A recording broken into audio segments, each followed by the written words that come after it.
Hello, ladies and gentlemen. Welcome back to Getting Over. I'm your host, The Duke, sitting alongside for that matter,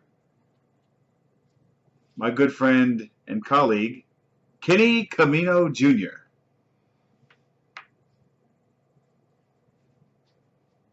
Okay. Hey. Kenny, we're just coming back from Raw, and I mean just coming back from Raw. We actually went to see it today, and I think the highlight of the night, I don't want to give anything away unless you want to say something before it. No, feel free. The highlight of the night was the Fatal 4-Way elimination match to determine the WWE Universal Champion. A match that included Big Cass, Roman Reigns, Seth Rollins, and Kevin Owens. Yes, it did. This match was surrounded by a lot of controversy because there has. I'm like, are you asking me questions or are you telling me? Yes, it did feature those guys. I'm providing a little bit of backstory so that the people at home know what I'm talking about. Okay.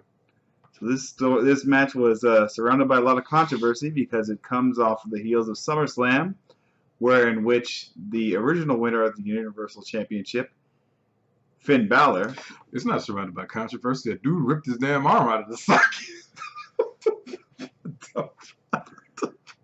Which began the controversy. A boy botched the bump and ripped his arm out. Ripped his arm off. There's no controversy in that. It's pretty cut and dry. The man messed up. Yes. Oh, man. He indeed messed up, and then now it put us in some sort of spot. Mm-hmm. So. High spot.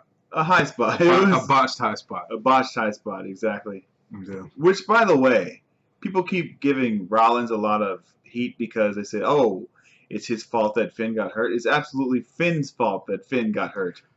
And the funny thing about that, Rollins actually says that if you look at I forgot what website I looked at or what blog I was reading or what vlog I was watching. I forgot what it was, but if you they said when Finn was coming down and Finn was coming up and Rollins was coming down, Rollins looked at him and said it was your fault. So, well, it really is because Dean Ambrose, the guy who botches all of his moves, he ended up taking that exact same spot and nothing happened to him because he kept his arms in and didn't try to brace himself for a fall. But that's true. But at the same time, noticing a trend here. Have you noticed that we want to talk about controversial. Let me go ahead and throw out a conspiracy theory. Is it possible that Seth Rollins is purposely hurting all of his competition? That he's killing these dudes out there. Okay. He's hurting all the top guys. He's hurting everybody. Okay. Who does he hurt so far? He hurt John Cena. He hurt himself. Okay, well, yeah. He hurt Finn Balor. Finn Balor hurt himself. Yeah, he hurt Finn Balor. Did nobody tell him to powerbomb Finn Balor on the outside into a wall? Well, he did, but no one told Finn Balor to reach back and. I mean, but that's what Bret Hart was talking about. Bret Hart was talking about unnecessary spots, like spots that don't mean anything. Nobody's gonna remember that move, but now they're gonna remember it because somebody got hurt. But he hurt himself. He hurt John Cena. He hurt Finn Balor. Then Sami Zayn got hurt. Sami Zayn hurt himself by trying to flip over. Hey man, you gotta be safe out there. Rollins is bad luck. Rollins is bad luck. Rollins, man. Rollins is out for blood. He's trying to eliminate all the competition to make sure he's the only person left. I like that. Bad luck Rollins. Bad luck Rollins, man. Seth Rollins. Death Rollins.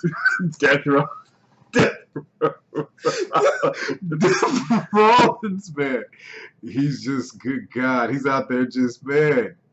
You think Brock hurts people. You think Ryback is hurting? Wait till you wrestle with Seth Rollins. Seth Rollins will make you hurt yourself. Man, Seth Rollins, man. He just, man. Just watch yourself. It's bad juju. Yeah, pretty much. But he's an assassin. But I mean, yeah, Finn did reach his arm back, but at the same time, it's kind of like I don't know. I just think it's interesting that these old guys like Bret Hart and Stone Cold Steve Austin are saying these things about these high spots and these perplexing moves. Well, Stone Cold has 7 moves. And then Stone Cold wrestled all his life. I mean, like Stone Cold can still come in there and wrestle, barring the fact that Owen Hart tried to kill him. Like you know what I'm saying? Like, yeah. So I feel like Stone Cold and Bret Hart, ironically, are aficionados on botches, bringing ends to their career. So I feel like that's one of the reasons why. Well, yeah, that's why they're so vehemently against. Look, man, you ain't got to do all of that. Like just headlock, punch, wrestle them, take them to the ground. Yeah, but then you end up like The Miz, where people don't really like you. I mean, you get to wrestle forever, but people don't really like you. And the funny thing is, you walked right into that one because that was the whole point of The Miz saying that. He said, "This is the reason why I can wrestle for 10 years and never get hurt." Right. You know, and I could be on SmackDown and I have a belt. Like I'm here to wrestle. Right. Everybody else is doing these hot spots and killing themselves. And you're right. And I've got me, my wife, I have this belt, I'm in movies, I'm a chicken in one commercial, and then I'm doing commercials for Domino's because I'm a company guy because I can wrestle week in and week out. And I'm not ripping my arm out of my socket, tearing my leg off. Yeah. Trying to powerbomb a 320-pound man off the top rope. On that kneeing the face of the company in the face. The face that runs this place. You're ruining the face that runs I'm not putting my knee in it. Like, Seth, man, calm down. Seth is just.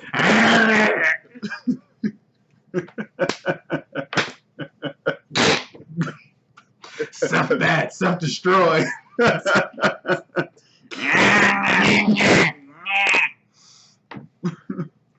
Death Rollins. Death Rollins. Man, I'm surprised Roman is.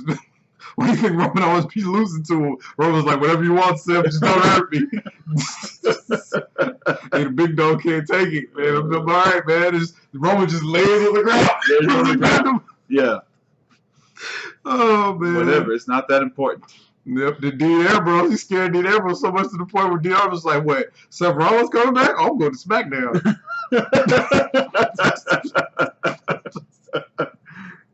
They don't want no piece of Rollins, man. That's right.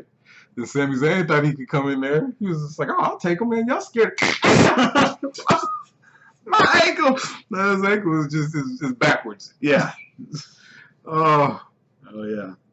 Man, that's so funny. Seth Rollins, man. I'm playing around, but there's something to that. I feel like there's some validity to what these guys are saying, man.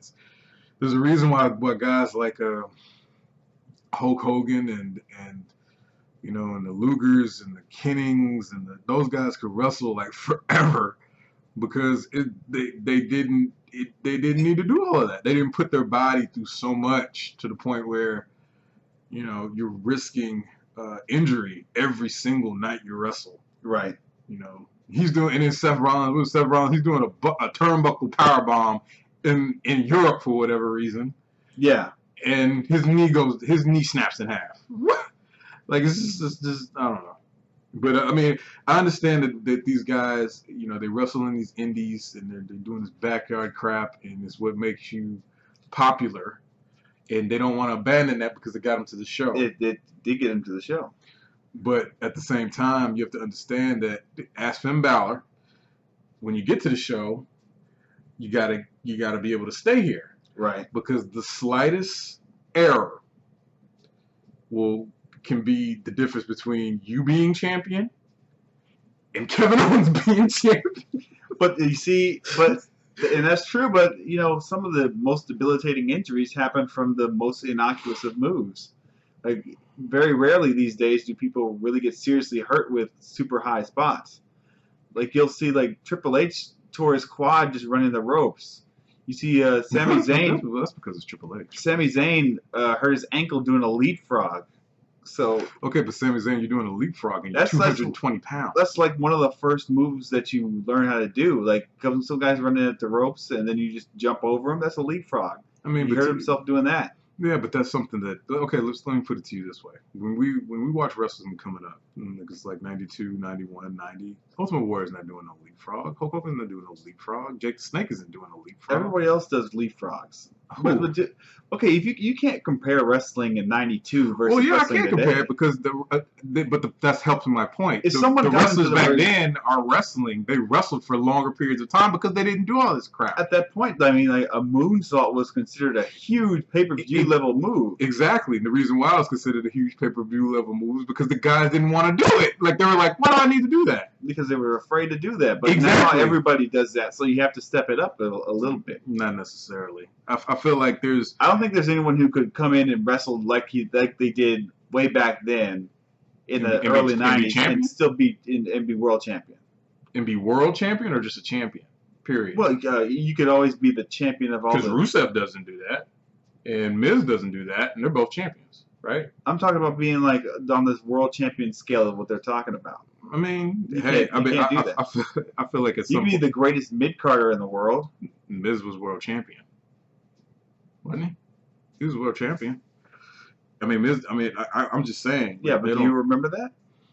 I just brought it up. Other than you knowing that he was a world champion because you've read I know that he's world champion, and I know that he's getting all the perks from being available. He's getting movie roles. He's getting TV spots. He's getting segments where it's just him. He's getting his wife a job. Like he's getting the perks of being available and being a company guy. I think all that comes from his ability to be able to talk more so than his ability in the ring, because we've already established his ability in the ring is just mediocre at best. Well, I mean, I understand that, but then how come Rollins isn't getting all that? Or how come Bray Wyatt, they can talk better than he can? Yeah, but you're not going to put Bray in a movie, are you? I mean, why not? You put Kane in a movie. Like you put. Yeah, but it took Kane a long time before they put him in a movie. I mean, how long does it need to take him? Like I don't know. I mean, how many roles do they have? They put Ambrose in a movie. Yeah, they did that. Okay, exactly. And Ambrose is like average at best. Ambrose does the dive out of the thing. And then that dive is in super slow. There's no way he's getting hurt doing that. There's absolutely no freaking way he's getting hurt doing that. He protects himself so much on that dive. I mean, it's almost like he dives in a cross block like this. Yes. To make sure he doesn't get hurt. So it's just like, I mean, Ambrose isn't taking no bumps like that. So and Ambrose is world champion. Like it didn't. I mean, to me, it's just like I think there's a reason why they're trying to calm the guys down on all those high spots. But I mean, that's what the fans want to see. People want to see cool moves and stuff like that. But I mean, it's shortening these wrestlers. I mean, ask Sasha Banks about the high spots. I agree. You know what I'm saying? Like, I feel like sometimes it's just unnecessary. Like, you can I mean, Becky Lynch, okay, like, look at Bayley, for example. Bayley is just as over, if not more over, than Sasha. And Bayley doesn't do high spots. Bayley doesn't do crazy high spots, no. Yeah, she doesn't. No. She just wrestles. She just wrestles. And yet she's just as over, if not more over, than Sasha. Like, I mean, I feel like there's a theology behind this stuff. There's a way to do it to where it's like you're not endangering yourself and you're endangering your opponent. Because it's like on SummerSlam, which we didn't get a chance to review, but just to let you know my thought, the women's match on SummerSlam was pretty much a botch fest, and not even like a funny botch fest, a botch fest like, oh Jesus Christ, we're about to witness a murder. Yeah. So Sasha almost got decapitated like twice. Uh-huh. And then and she wrestled from the ground. Yeah, did Charlotte bends her back over to pin Sasha in the bank statement? Yeah. I'm just like, okay, why your bodies aren't meant for all of that? Yeah. They're not meant for that. Just like Sami Zayn, I'm like, dude, you're doing all this cruiserweight stuff. Dude, you're 220 pounds and 6'2". Yeah. Like, there's way more body that you have to deal with, and your joints are not going to sit there and absorb the shock the same way Rey Mysterio's joints are going to. Exactly. But yet, you're gonna go out there and just do whatever. I mean, but to me, I understand why they do that stuff. Well, I understand why too, but you know, and there's also a career shortening aspect to that. You can't just run around wrestling strong style. I mean, if you look at guys like Ric Flair, Ric Flair had been wrestling for 40 years. Triple H can still wrestle, even though he's got a 25-year career. There's all these other guys. The Rock, all those other guys. Cold. Have had Mark Henry, even though he's as big as he is. Big Show, even as though he's as big as he is, they can still wrestle now, even though they have 20-year careers. Let me ask you a question. But I mean, you have guys who are you think would be able to wrestle for longer, like Daniel Bryan, but because he does strong style wrestling, he wrestled for 5 years. He's got a 15-year career and he's out. Like if you put the whole thing together. Well, I'm talking about the show though. No, I'm talking about all of his years of wrestling. Like he's 15 in. Like he started in '99 and he was done in 2015. But the reason I'm saying like the show specifically because that's what you're like working towards. It's just like Finn Balor. Like that's what he was working towards. He got there and he can't fully get appreciated in that role because it's gonna get cut short. So everything that you was working, that was everything that you're working for. That's the pinnacle. So it's like you get to the pinnacle and then you're trying to do this crap and you're hurting yourself. It's just like, what was all that indie stuff for? You're not going to get into the Hall of Fame off all that indie stuff. That's true. So it's just, I mean, not the WWE Hall of Fame, but I'm talking about someone's career in general. Like your career can last for a while. It can last really indefinitely if you take care of yourself the correct way. But if you want to do strong style wrestling and stuff like that, that's going to significantly shorten your career. That's another person. Shinsuke don't do all that crap. No, he's a champion. He will be WWE champion at one point in time. No, but yes, but I mean, but you know that he doesn't wrestle the same way that Sami Zayn and those other guys do. No, that's my point. He doesn't do all of that like. He puts your body at risk. He doesn't put his body at risk. Yeah, you know what I'm saying? Like you can take that shot as stiff or whatever you want. Like Samoa Joe. Like if he does something, he's gonna do something to where it hurts you to the point where it's like, man, that hurts. Instead of I'm out for 6 months. Yeah, you know what I'm saying? Like the kick he did to Joe, it broke Joe's jaw. Like Joe was just out for like it was like 2 weeks or something like that. I mean, he'll be back to get on the roster. To get on SmackDown or Raw or whatever they're going to send him. But it's just, he's not, powerbombing Joe from the top of a steel cage, like, or, like to me, it's just like, unless you're in a superior, if your genetics just have to be crazy in order to regulate your body to take that crap. Like AJ Styles is a freak of nature. Like he's not regular. He can do all that crap because his body is made for it. Like I don't think everybody's like AJ, and AJ really doesn't. I never really heard of just AJ just taking serious injury like that. And I've heard of AJ Styles in 2007. That's the first time I heard of him when he was wrestling in TNA and he had the the baby face. Yeah, and I was just like, man, this dude looks weird. The vest and everything. The vest with the hood on it. Yeah. And it's funny how he's still trying to work that vest with the hood now. And I'm just like, well, I mean, that's his trademark at this point, isn't it? Man, he needs to go back to the jacket that he had in New Japan, like just the leather jacket and the hood. That was tight. And then the Bullet Club t-shirt wrapped around his mouth, like that was tight. Yeah. But yeah, man, you guys gotta watch that. It's funny that we just spent like 30 minutes on that, and I didn't even know if that's what we were supposed to be talking about. No, we weren't supposed to be talking about that, but it feeds into it, doesn't it? I guess taking care of yourself. Yeah. Basically means what? I'll let you go ahead and set it up. Taking care of you. Taking yourself. Okay, what is it? Your wellness, right? Yeah. We're talking about wellness. So you're talking about wellness. So segue into the WWE installing some variation of trying to be considered a legitimized sport. So they see these things like the NBA, the NFL, UFC have these laws in place or these prerequisites in place where people have to be held to some sort of standard to look after themselves and not take or do things that may be damaging to their careers or whatnot. So they dub it the wellness policy, but we're trying to figure out like what exactly is the wellness policy and what goes into it. Like, Because if it has something to do with like drugs or alcohol or steroids or something like that, it really doesn't seem that that's what it is, because they allowed Brock Lesnar to participate in SummerSlam even though he failed two very public drug tests. So well, I was supposed to say it doesn't seem like that is what it. It doesn't seem like the wellness policy actually adheres to people's well-being because this is professional wrestling. That's what I thought you were gonna say.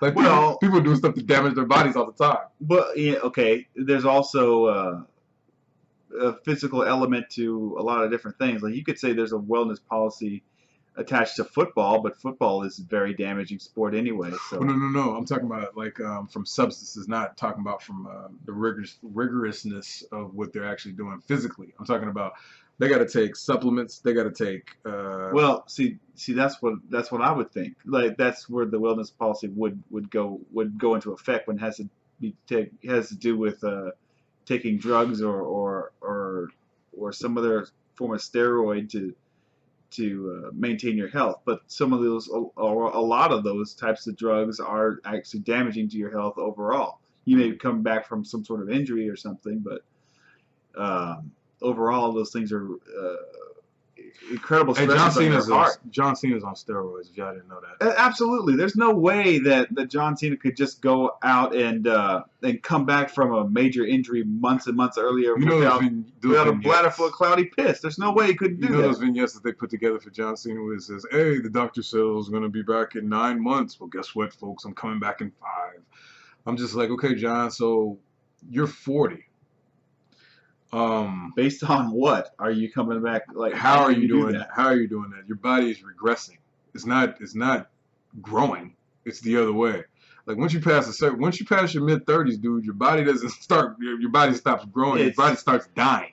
So it's like you're not. I mean, you're not coming back at 100%. So yeah, I'm not going to do all these shows. Now I'm not a Cena hater or whatever. I respect what John Cena does and all that good stuff. But at the same time, logic is logic. And I'm just like, okay, so you mean to tell me just off of prayers and vitamins, he's able to, repair his body's able to recuperate faster. So he's like Wolverine, basically. Yeah, he's got hustle, loyalty, and respect powers. Yeah, he just says that like 3 times in the mirror, and then all of a sudden his bicep grows like Popeye or something like that. Yeah. So I'm trying to figure out like how necessarily are you doing that?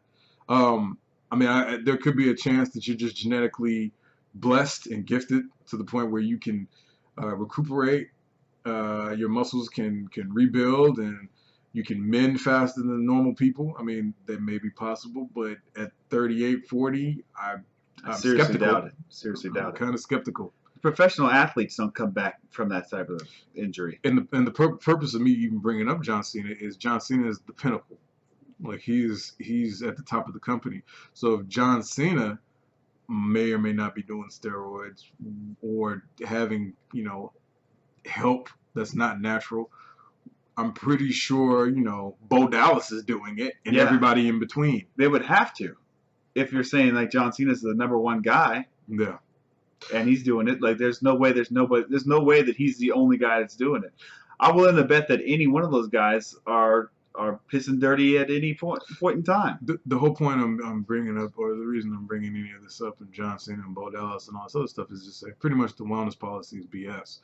There is no wellness policy. I look at the wellness policy as a vessel to move an agenda that the WWE brass has set forth, and this is the vessel they use to implement it. So, say for example, Del Rio. Everybody knows about Del Rio's contract issues, and everybody knows that Del Rio and Triple H aren't too fond of each other. And just so happens that Del Rio's contract is up in October with an option to end early in September. It's around negotiating time, and he's not too happy with his placement in SmackDown in the storyline. So, what do you know? Del Rio is under investigation for a wellness policy violation. And not just him, it's his girlfriend, Paige. Right. Who actually is on Raw. And the couple was said to be displeased with both of their placements away from each other. They would rather travel together. They separated them, and yeah, so this couple has been split up and both placed on wellness policy violation watch, and it just so happens that all this crap is happening with them. I don't think that's really a coincidence. Yeah. Especially in a sport like professional wrestling, where if you're going to try to make this about drugs and about unnatural barbiturates that people use to gain an advantage or recover faster or whatever else, I mean, I'm pretty sure the locker room was flooded with them. But it just so happens that Del Rio, whose contract is up, you decide to make him on the wellness. Right, and his girlfriend. They get popped. It seems more than just a strange coincidence. Yeah. The Roman Reigns stuff, thought that was kind of odd. Because all of a sudden Roman comes back and he can talk and he knows 3 more extra moves. Yeah, he wrestles different. You can tell that he's more polished. Now, it's completely understandable. Maybe if he did get charged with, wellness violation or whatever, he went off. I mean, during his time off, he could be like, hey, you know what? I'm gonna work on my wrestling when I'm off. But I think that there was an agenda to specifically give him time off because there's a rumor that I guess his wife was pregnant or she had a kid or something like that. Right. And needed time off. And then during that time, it was just like, I might work on a couple of things since I got whatever. But anyway, the point I'm trying to make is that it's under a ruse of wellness. Like they're looking out for their talent and, well, we're just going to give them this wellness violation to give them an excuse to go off and do whatever. And then we can implement this in the storyline when they get back. So, I think that's weird. And then it's a slap in the face to have freaking Brock Lesnar come in. You don't say anything. But the UFC catches him on drugs, steroids. Twice. And then Brock Lesnar talking about, man, we're going to get to the bottom of this. We already got to the bottom of this, Brock. What are you talking about? Yeah. It's at the bottom of this cup. What are you talking about? We got to the bottom of it. It's over. Yeah. You cheated. But let's just keep Lesnar on and let him do SummerSlam. Well, and then they try to come out and be like, well, we don't test part-timers. Yeah, well, if you're not really concerned, but it doesn't matter if you test the part-timers or don't. Why would you have some man wrestling your full-time wrestlers while he's on drugs? Possibly. If you're talking about health, wellness. Well, that and also, like, wellness leads me to believe that you're trying to look after the well-being of people. So meaning, like, well, you don't know what you're putting in your body. You may think that you have to do this to gain an edge, but this policy has been put into place so we can protect you from yourself. But that shouldn't just be applied to the full-timers. That should be applied to everybody. Right. Like, I mean, the part-timers too. If the Undertaker's sitting there taking steroids, I mean, he's 50 years old. I'm assuming Vince wouldn't want him to explode his heart in his chest. Yeah, in the middle of a match, you don't want to do anything. You know what I'm saying? So I don't buy that, man. Like I mean, it doesn't. They're gonna pick and choose who they're gonna. I mean, this guy's on that roster, dude. You got to be taking something, man. And I'm not here to judge you. Like, I mean, if do whatever you got to do to get where you got to get. Just know that there are gonna be consequences for this at some point.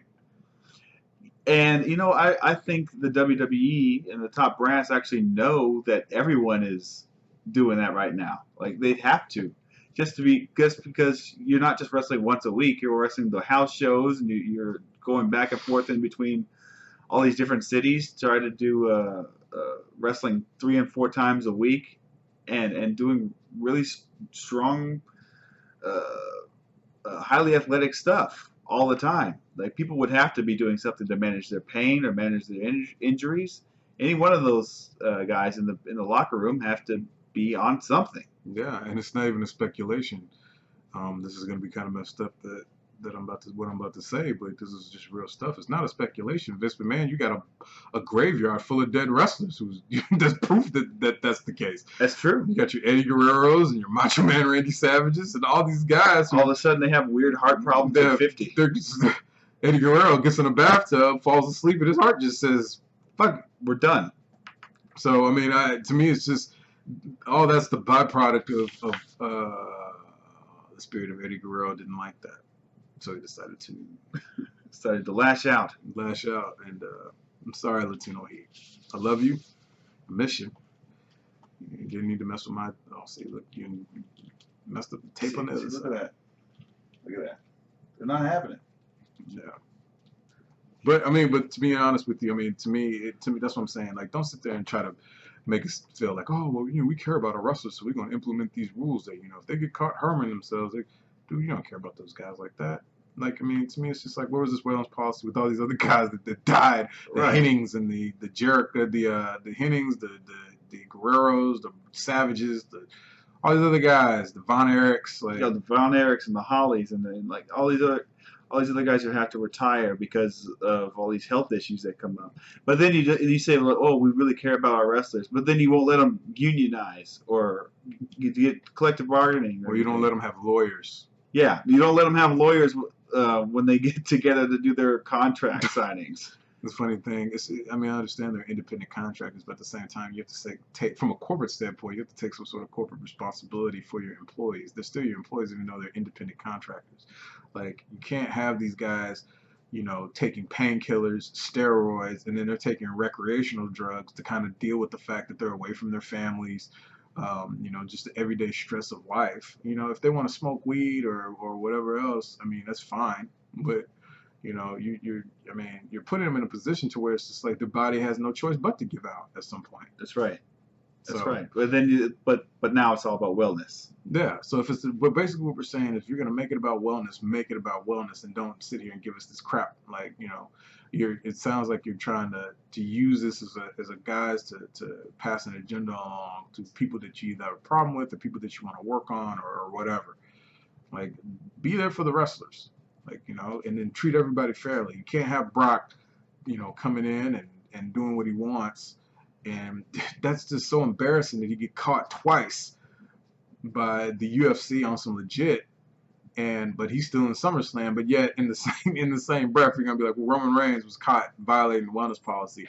You know, suspended for 30 days. Suspended for 30 days, and then you drag Roman's name through the mud. But Brock, and they never tell us what Roman got caught for. Yeah. They just say, well, he violated the wellness policy. Now you got people going on TV making signs talking about, you know, Roman's juicing, or Roman's smoking weed, or Roman. They don't know what he got caught for. They're saying Roman does drugs and everything. He's just leaving it up in the air, even though it may not. It's probably not even true. But you have somebody who's wrestling in the main event of SummerSlam who we absolutely know was doing some shady stuff. We know exactly what it was, and you're just like, oh yeah, you know, Brock Lesnar, this is gonna be the greatest match ever between. You just keep promoting him like nothing happened. Right. Like UFC's in the corner talking about, hey, you know, Brock's dirty, and you're just like, yeah, by the way, SummerSlam is coming. Brock Lesnar versus Randy Orton. Hey, Brock Lesnar's on human growth hormone. He's on freaking deer sperm or whatever else. Yeah, you know, Brock Lesnar is powerful. That F5 Suplex City. Yeah. Just ignoring him. It's like a kid in the corner trying to get the attention of his mama. Exactly. So I don't know what's going on with you guys. If you guys want to have a wellness policy, that's good. I mean, if it's going to be a legit wellness policy, but since what we've seen, I don't believe in it. I mean, I don't, just from what I've seen. So let's just be real about this. If you're really going to have one. Yeah. I absolutely think so. Just be consistent. You guys have to understand that what the WWE is going through right now is perception control. You want to try to control the perception of your brand and your product in the eyes of the people who purchase it, and that plays a role into that. Because if we sit here and be like, man, you're full of crap. Like, how seriously are we going to take your product? It's going to get to the point where we're just like, dude, man, they're doing too much over there. I'm not even going to